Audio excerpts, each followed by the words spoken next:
Genesis 6. The corruption of mankind.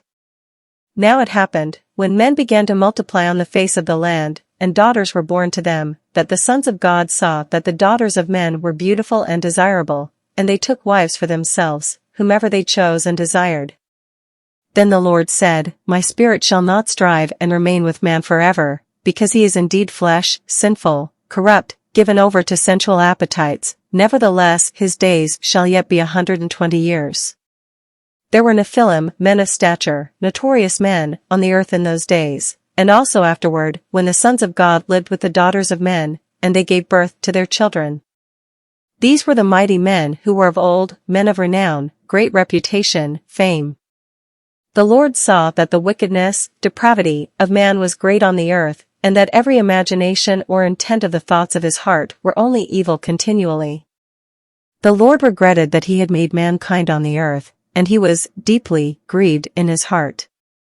So the Lord said, I will destroy, annihilate, mankind whom I have created from the surface of the earth, not only man, but the animals and the crawling things and the birds of the air, because it deeply grieves me to see mankind sin, and I regret that I have made them. But Noah found favor and grace in the eyes of the Lord. These are the records of the generations, family history, of Noah. Noah was a righteous man, one who was just and had right standing with God, blameless in his evil generation. Noah lived, in habitual fellowship, with God. 10 Now Noah became the father of 3 sons, Shem, Ham, and Japheth. The population of the earth was corrupt, absolutely depraved, spiritually and morally putrid, in God's sight, and the land was filled with violence, desecration, infringement, outrage, assault, and lust for power. God looked on the earth and saw how debased and degenerate it was, for all humanity had corrupted their way on the earth and lost their true direction.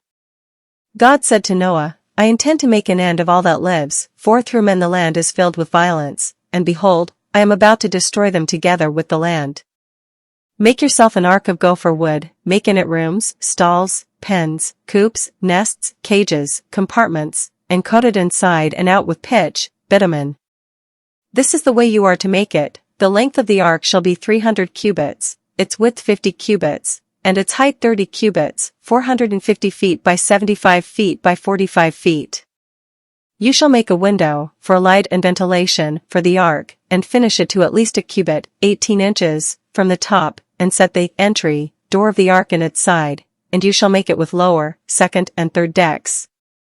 For behold, I, even I, will bring a flood of waters on the earth, to destroy all life under the heavens in which there is the breath and spirit of life, everything that is on the land shall die. But I will establish my covenant, solemn promise, formal agreement, with you, and you shall come into the ark, you and your 3 sons and your wife, and your sons' wives with you. And of every living thing, found on land, you shall bring 2 of every kind into the ark, to keep them alive with you, they shall be male and female. Of fowls and birds according to their kind, of animals according to their kind, of every crawling thing of the ground according to its kind, 2 of every kind shall come to you to keep them alive. Also take with you every kind of food that is edible, and you shall collect and store it, and it shall be food for you and for them. So Noah did this, according to all that God commanded him, that is what he did.